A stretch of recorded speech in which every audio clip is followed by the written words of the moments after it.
Ingin dapat nasihat gitu. Kenapa? Kok ada pergerakan, ada berkah? Pastinya. Ya udah deh, gue pasrah aja deh. Ya salah. Ya, ya. Harus lengkap tiga-tiganya.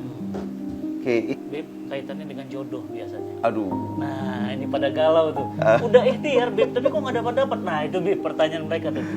Kita kasih cinta kepada wanita satu, dia akan kasih cinta kepada kita 1000.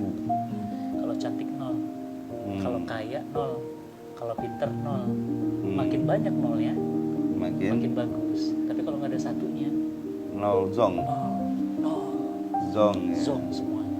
Karena solihahnya nggak ada. Episode selanjutnya. Ini lagi udah begini nih, posisi udah begini nih. Next di Ya biar Allah, penasaran dong. Habib nih. Kita akan bahas digantung ceritanya. Nah, udah selesai. Assalamualaikum warahmatullahi wabarakatuh. Teman-teman semuanya, alhamdulillah kami sedang berada di Cirebon. Dan rasanya kalau ke Cirebon nggak lengkap kalau kami tidak sungkem kepada satu ulama, satu orang yang menjadi rujukan masyarakat. Dan hari ini kita akan bertemu dengan seorang Habib yang Masya Allah ilmunya luas tapi tawadu luar biasa. Dan Habib millennials ya, sangat open mind ya, dan tausiah-tausiahnya tuh Masya Allah adem dengerinnya ya. Dan beliau punya program namanya Nutrisi Kolbu. Dan mudah-mudahan sahabat semuanya bisa menimba ilmu dari beliau. Dan kita kenalkan, beliau adalah Habib Anis Assegaf. Assalamualaikum, Bib. Waalaikumsalam warahmatullahi wabarakatuh. Ustaz Fatih, sehat? Alhamdulillah. Teman-teman semuanya kenalkan. Ya, Habib Anis ini Masya Allah.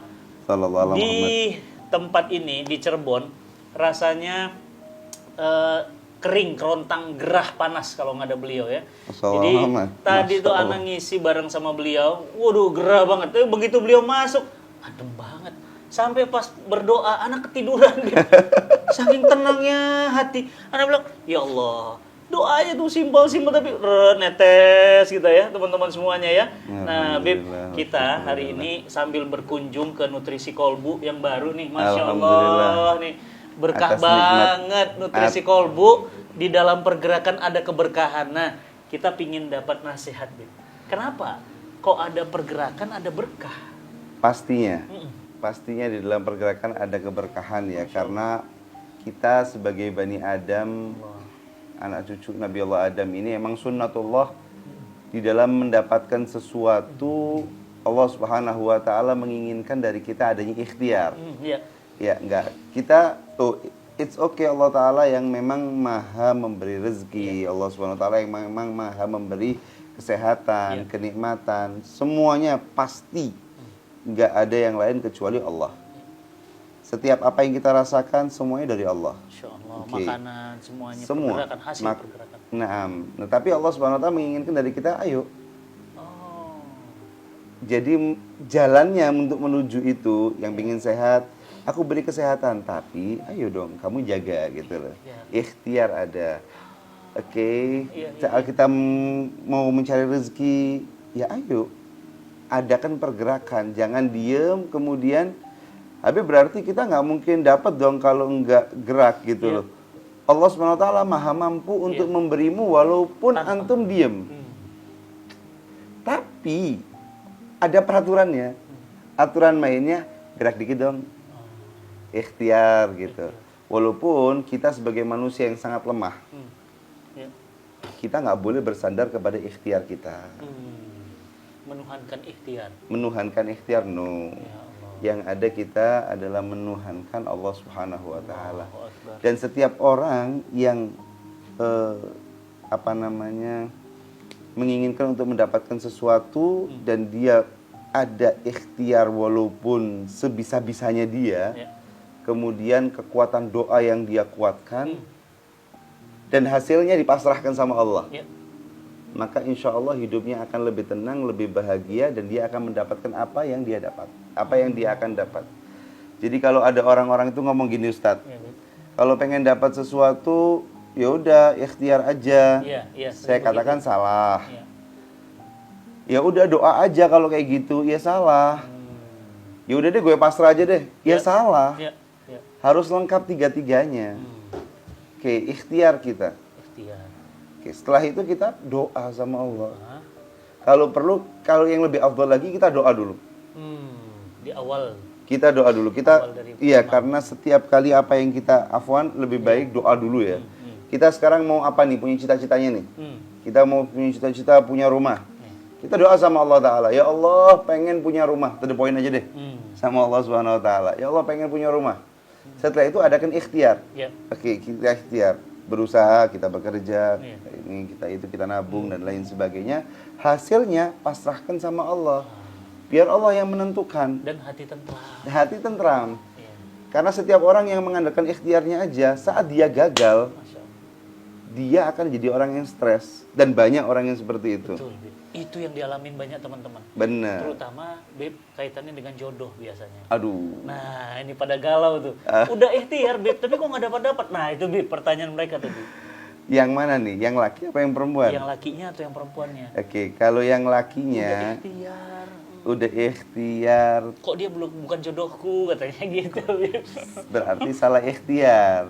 Tuh, dengerin, salah ikhtiar malah. Yes, karena kenapa kok salah ikhtiar? Pastinya karena ikhtiarnya mungkin caranya agak dosa dikit.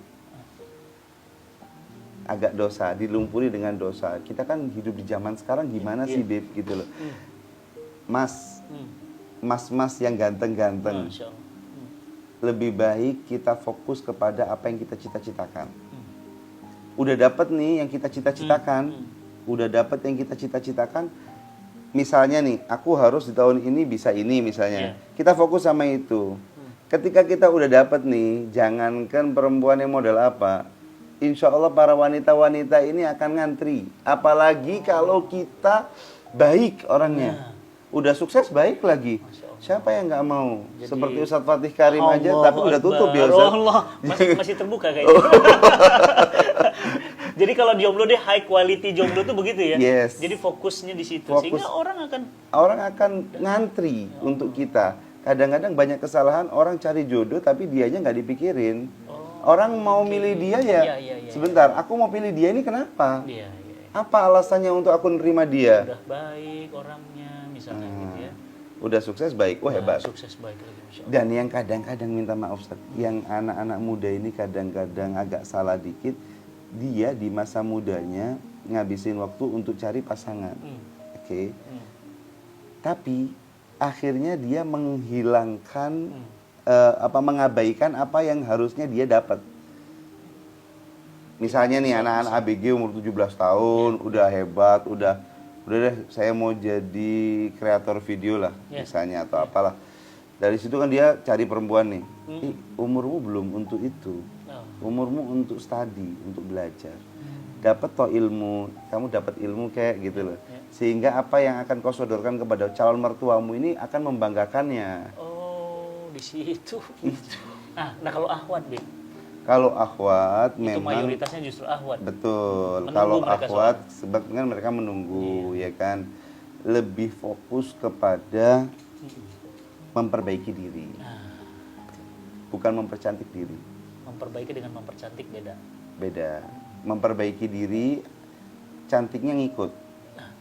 Mempercantik diri belum tentu baik. Karena banyak sekali orang-orang yang cantik baru nikah putus tengah jalan. Innalillahi ya Allah. Kadang udah hebat 6 tahun pacaran tapi baru nikah 6 bulan selesai. Kenapa itu semua? Karena saya nggak ngomong bahwa wanita nggak baik. Saat wanita menjadi wanita yang baik, maka laki-laki akan jatuh hati kepadanya. Belajar menjadi sosok wanita yang hebat. Seperti contohnya Sayyidah Khadijah radhiyallahu taala anha. Sayyidah Khadijah adalah wanita yang sangat hebat ya, yang bisa memikat hati Rasul sallallahu alaihi wasallam. Beliau Sayyidah Khadijah dalam memperlakukan Nabi sebagai suami, menjadikan Nabi itu ketergantungan kepada beliau. Nabi Muhammad betul-betul bisa berpaling gitu istilahnya. Iya. Jadi resepnya sebetulnya gini, resepnya wanita menjadi istri yang baik untuk suaminya ya adalah, dan apabila wanita ingin suaminya hanya untuknya, jadikan laki-laki ini ketergantungan kepada dia. Karena laki-laki ini lahir dari rahimnya wanita. Dia dari kecil yang ngerawat wanita. Dia terbiasa dengan belayan wanita. Yes. Ketika dia udah gede dan menikah, belayan itu akan hilang. Karena belayan itu sudah tergantikan oleh istri. Orang tuanya ya walaupun dia ibaratnya cinta kepada anaknya, sayang kepada anaknya, cuman udah nggak bisa utak-atik lebih banyak. Gitu, Oke, peran wanita ini, ayo dong gantikan. Kayak Nabi Muhammad SAW. Sampai makannya, Sayyidah Khadijah itu nggak pernah nyuruh pembantunya untuk beri makan kepada Nabi. Sayyidah Khadijah yang mempersiapkan. Bahkan saat kholwat di Gua Hira, siapa yang ngirim makanannya? Istrinya nganter. Istrinya sendiri yang nganter. Dan kebayang naik turunnya. Benar. Dan waktu itu diriwayatkan, beliau juga lagi hamil Siti Fatimah. Tapi sampai sebegitunya. Sebegitu perjuangan. Teman-teman belum ngerasain ya. Nanti kalau umroh, ngerasain naik ke Gua Hira. Ya Allah, orang laki-laki yang kuat aja, baru sampai setengah aja udah nggak mampu. Sallallahu alaihi wasallam. Itu kuat banget tenaganya. Sayyidah Khadijah. Walaupun janjian, minta maaf ada riwayat yang beliau janjian di satu tempat, nggak sampai ke atas. Tapi tetap aja hebat. Nah di situ Sayyidah Khadijah radhiyallahu taala anha betul-betul menjadi sosok yang sangat dibutuhkan Nabi Muhammad. Nabi Muhammad sangat bergantung kepada Sayyidah Khadijah dalam perihal apapun yang beliau lakukan. Bukti otentiknya adalah saat Rasul SAW dapat wahyu, kepada siapa beliau datang? Kepada pamannya kah? Kepada sahabat-sahabatnya kah? Enggak. Beliau datang kepada Sayyidah Khadijah radhiyallahu taala anha. Dan beliau berkata, zammiluni. Kasih saya selimut Khadijah, saya selimut. Sehingga perjuangan Sayyidah Khadijah ini begitu dahsyat sampai saat Rasulullah SAW diboikot 3 tahun di suatu lembah. Siapa yang menemani beliau? Sayyidah Khadijah. Walaupun Sayyidah Khadijah saat itu bukan termasuk orang-orang yang ikut diboikot. Ibarat kata kalau Sayyidah Khadijah itu saya nggak mau ikut, itu nggak apa-apa banget, untuk semua kaum Quraisy akan ridho. Karena yang diboikot adalah Bani Hashim dan Bani Muthalib. 3 tahun loh. 3 tahun. Tapi Sayyidah Khadijah memilih untuk menemani suaminya. Ini yang menjadikan kisah cinta Rasulullah SAW melebihi semuanya sama Sayyidah Khadijah. Tapi banyak yang nggak tahu. Oh, itu cintanya luar biasa. Tapi Bib, ngobrol-ngobrol, itu kan setelah udah nikah nih. Nah sebelum nikah nih, soalnya Ikhwan selalu orientasinya wajah dong, fisik dong. Karena katanya kalau cantik itu relatif, tapi kalau maaf ya, jelek itu absolut katanya. Cantik itu relatif, tapi kalau ngomel tiap hari. Nah, ini menarik nih. Tapi maksudnya gini, Bib, cari cantik tapi nggak ngomel gitu, Bib. Nggak ada. Ada sih pastinya, cuman gini nih, minimal ada minimalisir lah. Setiap wanita pasti memiliki sifat yang, saya itu gini loh, sama wanita itu kita kasih cinta kepada wanita 1, dia akan kasih cinta kepada kita 1000. Dia itu sangat hebat dan sangat kuat sebetulnya gitu loh. Beb, saya pengen yang cantik, Beb. Oke, cantik itu minta maaf, apalagi zaman sekarang tinggal dipoles, dibawa ke salon jadi cantik. Tapi yang paling penting adalah, mau nggak sih dia menjadi istrimu? Mau nggak? Maksud saya mau nggak dia menjadi istrimu? Ya itu dia mengedepankanmu. Jadi ibu dari anak-anak. Betul. Jadi sahabat. Jadi bahkan jadi ibu dari suaminya mungkin. Karena suami ini ngalemnya minta ampun. Laki-laki ini, Ustadz sendiri kadang-kadang kalau sakit gimana sama istri? Udah iya, semuanya kan gitu. Betul banget.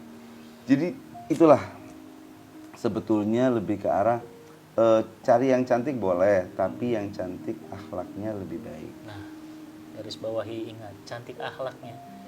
Nah, jadi teringat, Bib, ada katanya pesan Buya Hamka, Allah yarham, beliau katakan kalau cantik itu dapat angka 1, kalau solihah itu angka 1, kalau cantik 0, kalau kaya 0, kalau pinter 0, makin banyak nolnya, makin bagus. Tapi kalau nggak ada satunya, 0 zong. 0 Zong ya. Zong semuanya. Karena solihahnya nggak ada. Tapi kalau yang paling nggak, kalau udah cantik, udah solihah, udah 1. Udah dapat ya poinnya. 1. Jadi ini nasihat kita jelek banget nih. Nah terus kalau begitu di dalam jiwa manusia baik laki-laki perempuan ini, kenapa harus dinutrisi? Namanya nutrisi kolbu. Nah sebelum itu Ustadz, Ana masih ingin kasih tahu kisah cintanya Nabi dulu. Nah itu masih menarik. Dikit aja. Ya. Jadi sampai-sampai Nabi Muhammad SAW yang terkesan dengan Sayyidah Khadijah seperti itu. Saat meninggal Sayyidah Khadijah, beliau sedih. Iya betul. Sampai dibilang tahun kesedihan. Tahun kesedihan itu. Sampai beliau merenung, sampai dikasih hadiah oleh Allah SWT dengan Isra Mi'raj sudah selesai. Tapi setelah itu, apakah berhenti di situ? Enggak. Masih terbayang-bayang pasti. Waktu saat Rasulullah SAW di Madinah, kalau nyembelih kambing, apa yang dilakukan Nabi? Itu Khadijah. Ini kasihkan ke sahabat-sahabatnya Khadijah. Khadijah. Satu.